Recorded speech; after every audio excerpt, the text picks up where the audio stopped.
ابھی پچھلے دنوں میرے خیال میں آپ لوگوں نے ٹیلی ویژن پہ اخباروں میں بڑی دھوم سنی تھی کہ وہ ایک عورت تھی، اس کے پاس کچھ قرضہ تھا، یہ سوات وغیرہ کی سائڈ کی کہانی تھی، بہت پریشان تھی، رات دن دعائیں پڑتی تھی. ایک دن بکریاں چرانے گئی تو اس کو سونے کا ایک ہار ملا جو 14 سیر کا تھا، 14 سیر کا سونے کا ہار ملا. لیکن وہ معرفت والی تھی، وہ پہچان گئی سونا ہے. اس نے کوئی کوڑیوں کے دام تھوڑی بیچا، اس نے وہ 14 سیر سونے کا ہار پہلے یہ پہچانا کہ یہ سونا ہے تو چھپایا، ورنہ تو کہتی ہے مجھے ملا، اگلے ٹھگ بنا کے اس کو لے جاتا کوئی. پہلی چیز ہے معرفت. بس جس کو اللہ نے فائدہ پہنچانا ہوتا ہے اس کو سمجھ دے دیتا ہے، جس کو اللہ نے نقصان پہنچانا ہوتا ہے اس سے سمجھ چھین لیتا ہے. بس یہ بات انسانوں میں بھی ہے کہ جس نے سمجھ لیا انسان کو وہ اس انسان سے فائدہ اٹھائے گا، جس نے نہ سمجھا اس انسان کو وہ اسے کنڈم مال سمجھ کر پھینک دے گا. اسی طرح اپنی دنیا کی زندگی کے ایک ایک لمحے کو تم میں سے جو پہچان لے گا وہ فائدہ اٹھائے گا، جو تم میں سے نہیں پہچانے گا وہ اسے چھوڑ دے گا. اب مثال کو تم اپنی نمازوں سے، اب تم اور ہم لوگ اتنے بیوقوف ہیں کیونکہ ہمیں معرفت نہیں ہے، کیونکہ ہمیں سمجھ نہیں ہے. ہم اتنے بیوقوف ہیں کہ ہم نمازیں اپنی سہولت سے پڑھتے ہیں.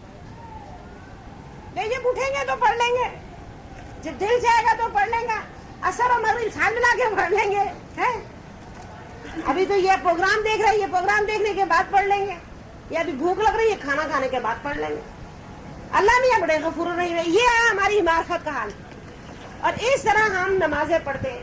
اب دیکھو تم کیا ہو، یہ تمہیں اپنی اوقات تو پتہ ہے نا. اگر میں تمہیں کہوں کہ تم کروڑ پتی ہو، آپ مجھے کہو کہ تم کروڑ پتی ہو، تمہارے آگے میں چاہے چپ ہو جاؤں لیکن مجھے تو پتا ہے نا میری جیب میں کتنے پیسے ہیں.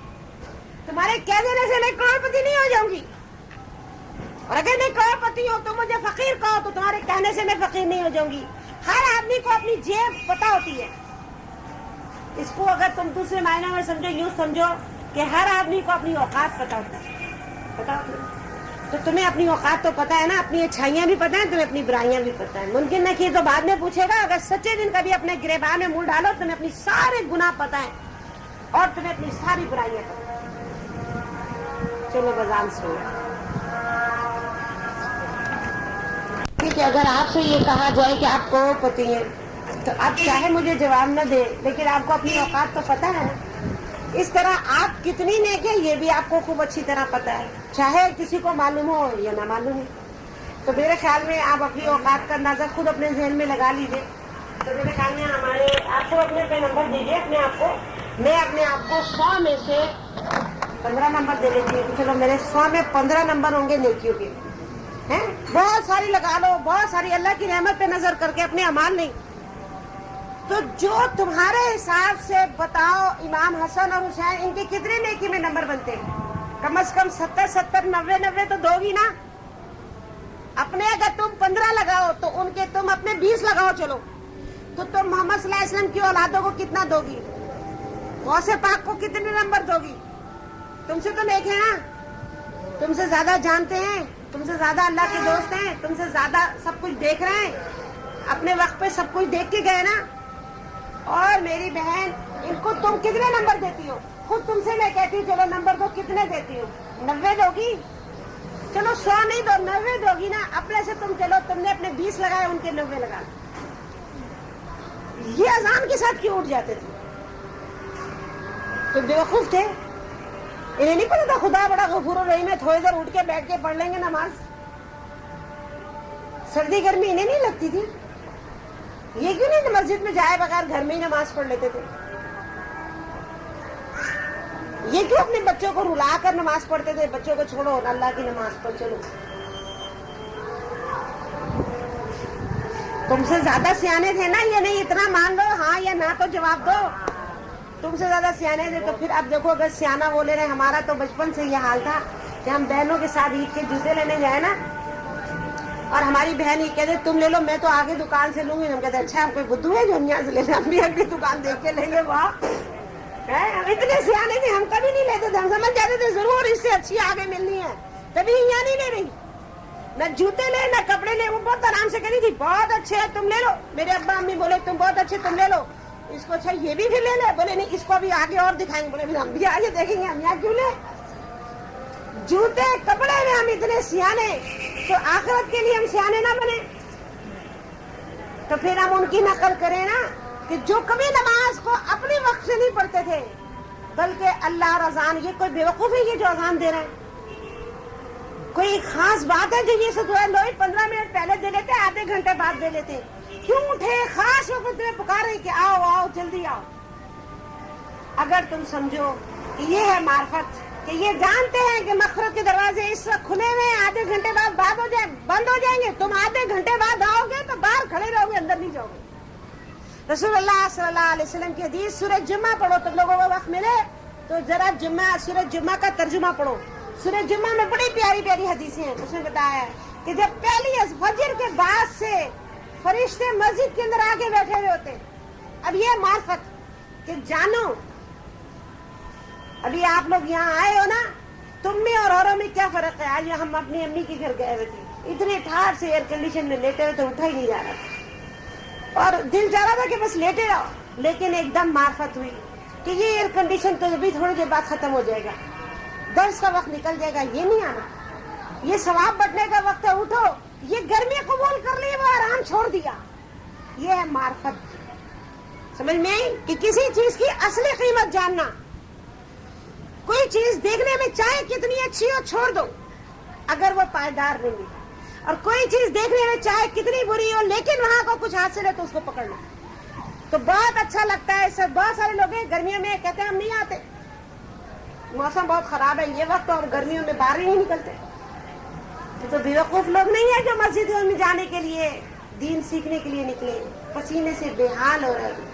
مجھے یاد ہے کہ ایک زمانہ تھا, ابھی تو بہت اچھا وقت آیا ہوا, ایک زمانہ تھا کہ میں درس کے لیے جاتی تھی تو کوئی ٹیکسی میں کوئی بسوں میں لینے آتا تھا, تو بسوں میں ٹیکسی میں جاتی خوب گالیاں پڑتی گھر میں کہ یہ تم نے اپنی حشر کیا بنا رکھا ہے. یہ پھر میلوں پیدل چلاتے, کیونکہ بھائی غریب لوگ کو پیدل چلنا تو مشکل نہیں ہوتا نا, ان کو تو عادت ہوتی چلنے کی. ساتھ ہی وہ مجھے چلاتے, ہم نازک پلے, ہم کہاں سے پیدل چلتے. رات کو جب گھر آتے تو پیر پھٹے ہوئے ہوتے اور پنڈلیوں میں درد ہوتا, اور بتا نہیں سکتے تھے کیونکہ اگر بتائیں گے آج ہم آگرہ تاج کالونی میں درس دینے گئے تھے اور اتنی دور پیدل چلے, اور وہ چلاتے تھے اور کہتے تھے یہ بس سامنے ہی تو ہے. ہم کہ بس سامنے ہی تو ہے, جو سامنے گھر نظر آیا ہم وہی چل پڑے. بولے یہ نہیں, ابھی اور سامنے, ابھی ہم اور سامنے چلتے جائیں. اب جو جن کے پیر چلنے کے عادی تھے انہیں تو کچھ نہیں ہوتا. ہم جب رات گھر آتے ہمیں بخار چڑھ جاتا. یہ میں آپ کو 10 سال پہلے کی بات بتا رہی ہوں, 12 سال پہلے کی بات بتا رہی ہوں. اب تو اللہ نے بہت سہولت کر دی ہے, اب تو لوگ درس سننے کے عادی ہو گئے ہیں. ایک وقت تک کوئی نہیں سنتا تھا, اب چلے جا رہے کچی جھگی میں جا کے بٹھایا, نہ گرمی نہ ٹھنڈی ہوا نہ ٹھنڈا پانی. گرمی سے ہمارے بحال ہوئے تو کہا ذرا پانی پلانا کہ شاید پیاس سے کچھ گرمی ٹھنڈی پڑ جائے. تو گرم مٹکے کا پانی لا کے کہا یہ لو ٹھنڈا پانی. ہائے پھر اس کی عادت پڑی ہوئی, اب یہ ٹھنڈا پانی گرم پانی پیے بیٹھے. اب گھر آنے تک حالت خراب ہوئی ہوئی ہے. تو جب گھر آ کے ہمارا حال دیکھے تو گھر والے بولے تمہیں اور کوئی کام نہیں ہے, کیا فائدہ ان بستیوں میں جانے سے, کیا ملے گا تمہیں, چھوڑ دو ان سب کو. لیکن ہمیں ہمارے استاد نے بتا رکھا کہ یہی اصل راستہ ہے, یہ اصل معرفت ہے. اور آپ یقین کرو, یہ بات نہیں کہ ہم پیدل نہیں چلتے تھے. ہاں کبھی فلم دیکھنے گئے تو بھی رکشہ ٹیکسی نہ ملا, کبھی گاڑی پنچر ہو گئی تو بھی پیدل چلے. پتا تھا اس پیدل چلنے کا کوئی ثواب نہیں ہے, یہ پیدل چلنا وہاں بڑا خطرہ. یہ وہ بات ہے کہ وقت وہ بھی گزر گیا, وہ وقت بھی نہیں رہا, آج والا وقت بھی نہیں رہے گا. لیکن یہ کہ کس نے اللہ کی راہ میں اپنے آپ کو کھپایا, جو یہ جانے, یہ ہے معرفت. تو تم یہ دیکھو کہ وہ بے وقوف لوگ تھے جو خدا نہ خواستہ اٹھ کے فجر کی اذان سے پہلے پہنچے ہوتے تھے. تو سورہ جمعہ میں آ کے پڑھو, جمعے میں لکھا ہے کہ فجر کے وقت سے نہا دھو کے جمعے کی نیت سے غسل کرنا. یعنی فرشتے مسجدوں میں آ کر بیٹھے ہوتے ہیں. جو آ جائے 10-11 بجے سے جو لوگ آنا شروع ہوتے ہیں, 10 بجے سے اس کا نام لکھا جاتا ہے. جو سب سے پہلے آیا اس کو اللہ کی راہ میں ایک اونٹ قربان کرنے کا ثواب, ایک غلام آزاد کرنے کا ثواب, اور یہ اتنا ثواب پھر وہ کم ہوتا ہے, ایک بکرے پہ ثواب. اللہ کی راہ میں جیسے کچھ صدقہ کر دیا اتنا ثواب۔ اور جب خطبے کی اذان شروع ہو تو یہ حدیث اور قرآن میں لکھا ہے کہ تمام ملائکہ رجسٹر بند کر دیتے اور رجسٹر بند کر کے خود سے میں کھڑے ہو جاتے۔ اب آنے والوں کا نام نہ رجسٹر میں لکھا جا رہا ہے نہ ان کا قبول ہو رہا ہے۔ کبھی اس بچے کا حال دیکھا ہے جو کلاس میں رول کال کے بعد آئے، اس کی تو ایبسنٹ ہی لگی ہوئی ہوتی ہے نا۔ اب دیکھو تمہارے سارے مرد اور بچے رول کال ختم ہو چکی ہوتی ہے، ایبسنٹ لگ چکی ہوتی ہے تو گھر سے نکل رہے ہو۔ ٹھیک ہے، معرفت نہیں ہے۔ اگر معرفت ہو کہ وہاں پہلے جا کے بیٹھ جانے کا صلہ کیا ہے تو مسجدوں کو چھوڑے نا۔ آج بڑا دل لگتا ہے ٹی وی وی سی آر اور یہ سب کے آگے، معرفت نہیں ہے، پہچانتے نہیں ہو کہ یہاں بیٹھنے سے کچھ نہیں مل رہا، اور بہت برا لگتا ہے کیا مسجد میں جا کے بیٹھ جائیں، ارے سب کچھ وہی مل رہا ہے۔ جس کے گھر میں بیٹھو گے وہی تو ملے گا نا، تو جو اللہ کے گھر میں بیٹھے گا اسے اللہ ملے گا۔ اب تو مسجد میں تو تم بیٹھو نہیں اور تم یہ کہو کہ اللہ میرا یار، میں اللہ کا یار، کیسے ہوگا؟ اللہ تعالیٰ یہ کہتا ہے اصل چیز علم ہے، اور علم کا دوسرا مطلب ہے معرفت۔ جس کو معرفت مل گئی سمجھو اس کو خدا مل گیا، جس کو معرفت نہ ملی اسے کچھ نہ ملا۔